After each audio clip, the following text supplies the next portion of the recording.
Hello again, band directors and fellow educators. Let's discuss Lesson 2 in the primary edition of Developing the Percussionist Musician.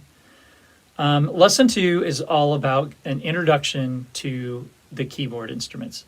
So we want to get kids comfortable and just make them at ease with keyboards by starting it right away and getting them some success right off the bat playing some keyboard instruments.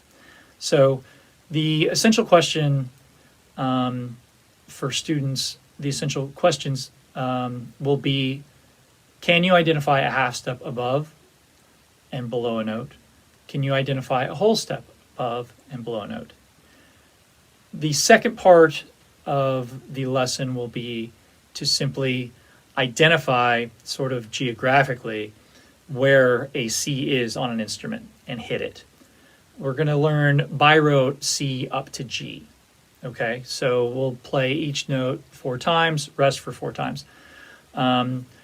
The trick to all of this, as in any other instrument, is identifying a note visually and then understanding how to create that sound. So what to do physically in the physical world. So you have the mental aspect of identifying, and then you have the physical act of playing. So just like a clarinet or a trumpet player, identifying what the note is and then understanding the fingering that corresponds to that note. So the idea of getting them playing those first 5 notes right away is just so that they have success. They'll feel really, really good about it, and you want to, really, really encourage and just make them feel really, really good about those keyboard instruments.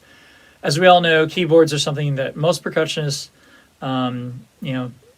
in middle school and even high school, kids either gravitate towards playing drums or playing mallets. That's not what we want. We want kids to feel comfortable on both. So again, having that initial success is really, really important. In terms of teaching half steps and whole steps, it's really, really useful to use that piano diagram in the book, and they can always reference back to it. We constantly reference back to it.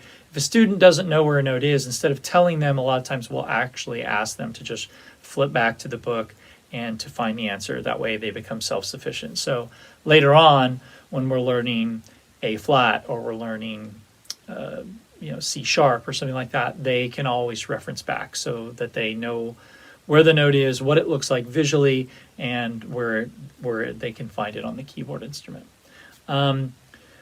A mantra that we like to use is sharp, right, higher, left, flat, lower. Kids will get the sharps and the flats mixed up. That higher is a sharp, and that's right on the keyboard instrument. And a left is lower, and it's flat. So that's on the left side of the instrument. So B flat is left, C sharp is right. So kind of using that mantra as something that you say on a regular basis, that will help. And again, just like in lesson 1, having them vocalize is really, really important.